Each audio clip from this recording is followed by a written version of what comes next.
Apakah benar? Apakah bisa? Apa iya sukses harus dimulai dari personal branding? Ayo, yo, kita kepoin bareng di Branding Studio bersama saya yang hanya suara tanpa wujud nyata. Hantu kali ya. Liftoff. We have a liftoff. Baiklah guys, kita akan coba menjawab pertanyaan yang menarik krik ini. Apakah sukses harus dimulai dari personal branding? Guys, pertanyaan ini sangat-sangat relevan di era digital yang semakin kompetitif, yang tidak lagi bisa kita pakai dengan cara-cara primitif ini. Karena kalau dalam kondisi yang kompetitif kita tidak intuitif, maka kita akan semakin kejepit. Ya enggak, di tempat yang sempit. Akhirnya kita menjerit. Oke.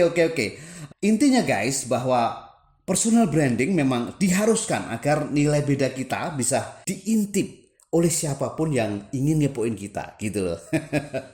Untuk itu mari kita bedah bersama. Ini bukan maksud menggurui kakak-kakak, ampun kakak semua. Ini hanya sharing ilmu saja dan mudah-mudahan ada gunanya. Pengalaman ini ada gunanya, ilmu ini ada gunanya mudah-mudahan buat teman-teman semua. Nah, kalau dianggap gak ada, lenyapkan saja dari hadapan Anda semua, oke? Oke, tapi tolong guys, tolong please sebaiknya pencet subscribe dulu agar kita semangat membara untuk berkarya, oke? Oke, terima kasih, thank you very much. Waduh, mana tadi catatanku kok hilang? Keselip di mana ini? Oke guys, sebenarnya memang personal branding adalah faktor kunci menuju kesuksesan kita teman-teman semua. Loh, kok bisa begitu? Iya memang, karena dengan memahami personal branding, kita bisa fokus dalam menyampaikan siapa dan keunikan kita gitu loh. Oke, biar gak terlalu ngalor ngidul nih, cari tahu dulu apa sih sebenarnya personal branding itu. Jangan sok-sokan begini menjelaskan yang gak jelas-jelas nanti. Oke guys, dalam bahasa bakunya personal branding adalah proses membangun dan memperkuat citra atau identitas pribadi kita guys. Jadi bahwa ilmu ini ada memang diperuntukkan untuk personal, untuk diri kita. Bagaimana kita memahami potensi-potensi yang ada dari kita gitu loh. Jadi intinya bahwa kita bisa menjadi diri sendiri, tidak memaksa meniru atau menjadi orang lain. Menjadi orang lain berat guys, berat. Karena kita ingin menjadi sesuatu yang bukan diri kita. Memaksakan yang bukan diri kita sudah paling enteng, paling wena adalah menjadi diri sendiri. Gitu dah, oke? Oke, kita balik ke apa maksud bahwa personal branding itu membangun dan memperkuat citra identitas pribadi kita guys.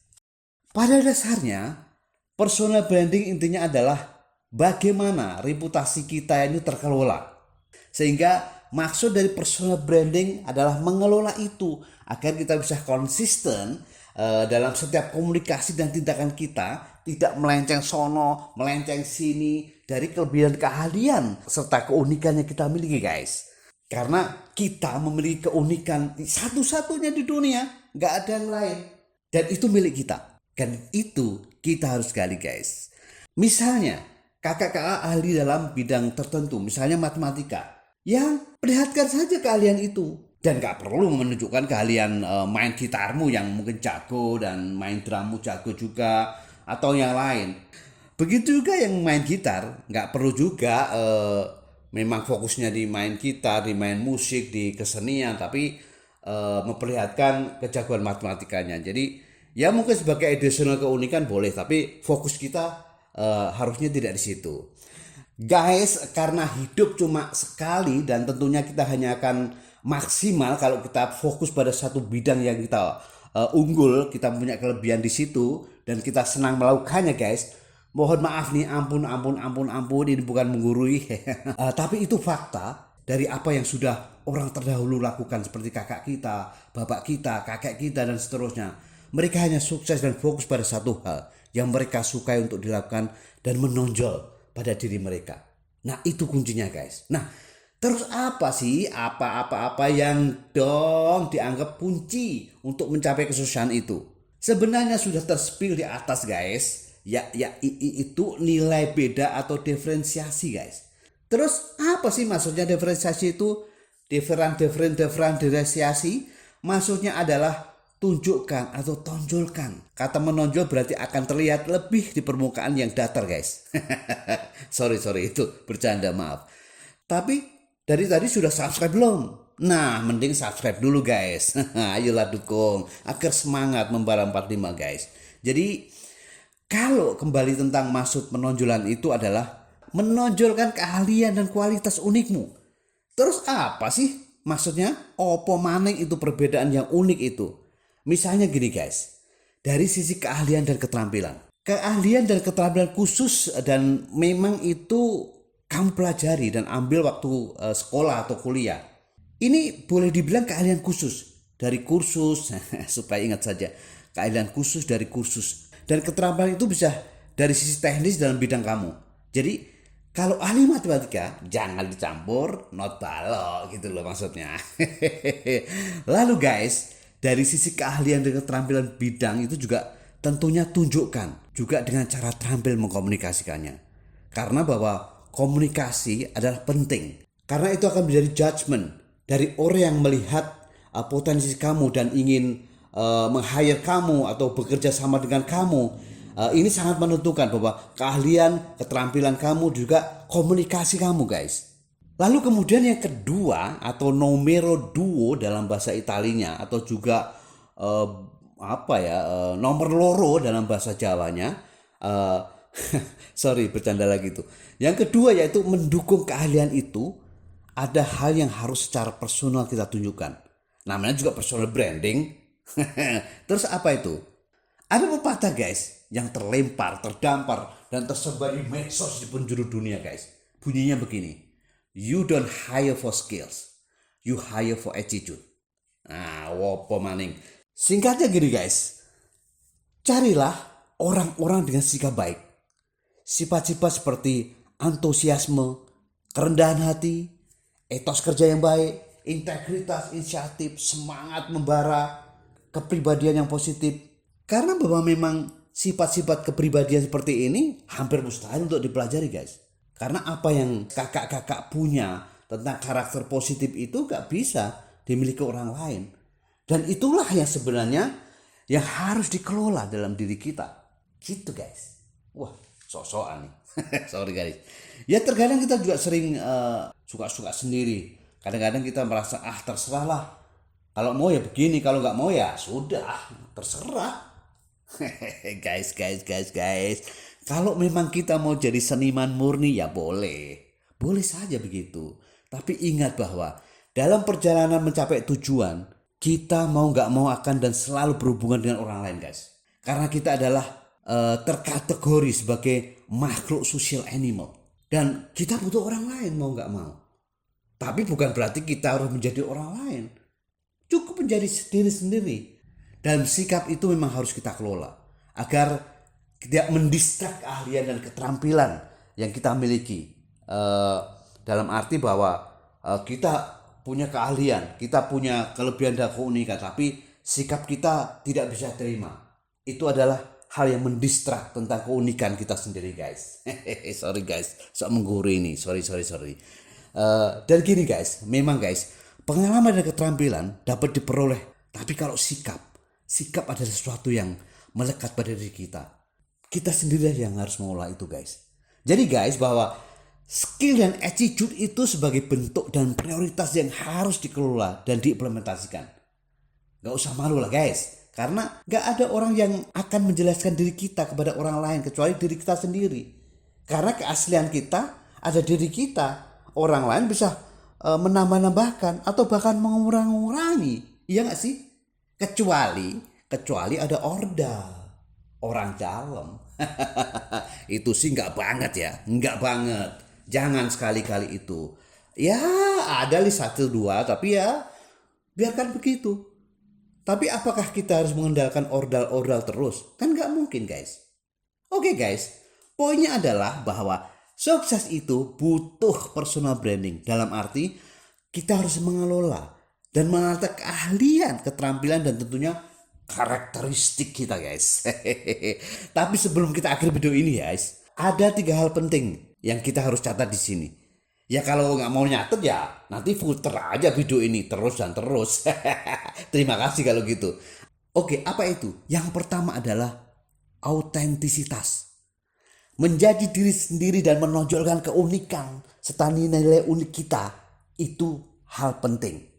Karena bahwa keaslian kita adalah hal yang paling utama. Karena kepalsuan atau pencitraan yang palsu akan terlihat dan dapat merusak reputasi dan kepercayaan. Nah, lalu yang kedua adalah konsistensi guys. Menjaga konsistensi dalam pesan, kata-kata, dan tindakan di semua platform interaksi ya tentunya itu sangat penting. Karena konsistensi memperkuat kesan dan membantu membangun brand yang kuat. Dan itu untuk jangka panjang tentunya guys. Sehingga guys nomor 1 dan 2 itu kalau positif maka akan menghasilkan dampak yang ketiga guys. Yang otomatis menghasilkan dampak yang ketiga. Apa itu guys? Reputasi. Nah dengan reputasi, dengan memperhatikan reputasi online ataupun offline guys. Reputasi yang baik guys itu membantu brand kita, memperkuat brand kita. Dan tentunya itu akan membuat peluang baru, membuka peluang baru dalam karir ataupun bisnis yang kita mau lakukan. Gitu guys. Guys, ini ada beberapa tips untuk bisa memulai dalam langkah personal branding. Di antaranya yaitu pemetaan diri. Mulailah dengan pemahaman diri kita, diri Anda. Nilai-nilai, keahlian, dan kualitas unik yang membedakan diri kita dengan yang lain. Kemudian ada juga tips kita harus memiliki tujuan yang jelas. Tetapkan visi dan tujuan Anda dalam personal branding. Apa yang ingin kita capai. Kemudian kita harus teliti juga masalah siapa sasaran dan target kita guys. Karena ini penting. Jadi menentukan target adalah sebenarnya prioritas juga. Jadi kenali siapa target audiens kita dan apa yang mereka cari atau butuhkan dari diri kita. Karena itu penting. Jadi kalau targetnya adalah perusahaan internasional kita harus mempersiapkan apa. Kalau memang perusahaan lokal kita harus siapkan apa. Jadi target dan sasaran itu kita harus tentukan dengan jelas guys. Aduh, oke guys. Lalu ada lagi guys masalah mendefinisikan pribadi kita. Jadi bagaimana kita tentukan apa yang ingin kita sampaikan tentang diri kita dan bagaimana juga kita ingin dikenal oleh orang lain itu, oleh target sasaran kita itu. Kemudian kita juga tentunya bukan hanya produk atau layanan saja yang butuh suatu bentuk identitas visual, bahwa diri kita butuh identitas visual guys. Jadi ya terserah kita mau jadi apa, konsistensi mau apa, termasuk mungkin kita mau bikin logo juga bisa, warna, desain grafis dan segala macamnya guys. Itu akan mencerminkan citra dan pesona personal branding kita. Lalu kita juga harus maksimalkan yang namanya juga profil media sosial kita. Kita harus perbarui dan optimalkan profil media kita, platform media sosial kita yang tentunya relevan dengan tujuan dan personal branding kita guys. Gitu guys. Lalu ada lagi yang disebut konsistensi dalam penampilan guys. Jadi kita harus pastikan bahwa penampilan kita konsisten di berbagai platform. Baik itu dalam offline maupun dalam online guys. Jadi kalau kita mau pakai Blangkon ya harus menyesuaikan dengan kondisi yang seirama dengan Blangkon itu. Dan tujuan kita pakai Blangkon apa, yaitu kita tentukan kenapa kita harus pakai Blangkon guys. Lalu ada lagi yang namanya konsistensi dalam komunikasi juga. Jadi kita harus tetap konsisten dalam pesan dan gaya komunikasi kita. Jadi kita harus menetapkan konsistensi dalam komunikasi itu menjadi gaya kita. Bagaimana kita berkomunikasi dengan orang lain guys. Lalu kita harus juga memaksimalkan diri kita dalam setiap kesempatan. Kalau mungkin kita bisa ada kesempatan untuk mengikuti pelatihan dan kursus misalnya, ya kita harus belajar terus. Kita tingkatkan keterampilan kita agar bisa improve yang namanya personal branding kita guys. Gitu guys. Kemudian hal lain yang bisa dibangun dari personal branding kita adalah membangun portfolio. Jadi kita harus bangun portfolio yang mencerminkan gaya kita, karya terbaik kita, keunikan kita, pengalaman kerja kita ataupun proyek yang sudah berhasil kita selesaikan. Dan itu bisa apa saja yang relevan dengan nilai-nilai yang kita sampaikan kepada sasaran kita, guys. Lalu kita harus juga mengevaluasi dan menyesuaikan dengan kondisi kita, guys. Jadi tinjau terus strategi branding kita secara berkala dan kita harus sesuaikan langkah-langkah yang sesuai dengan kebutuhan perkembangan yang ada di diri kita dan kebutuhan yang ada di target sasaran yang kita mau tuju, guys. Gitu, guys. Oke, guys, kita akan sambung lagi nanti video yang lain ya untuk sama-sama belajar bagaimana teknik membangun personal branding. Ini hanya pembukaan pemanasan dulu, guys. Baiklah, semoga video ini berguna. Saya akhiri dulu video ini sebelum dunia berakhir tentunya, dan semoga sukses buat teman-teman semua dimanapun kalian berada. Jangan lupa, guys, subscribe, share, dan komen. Ayolah, guys, bantu channel ini, oke? Thank you and see you. Bye. Thank you.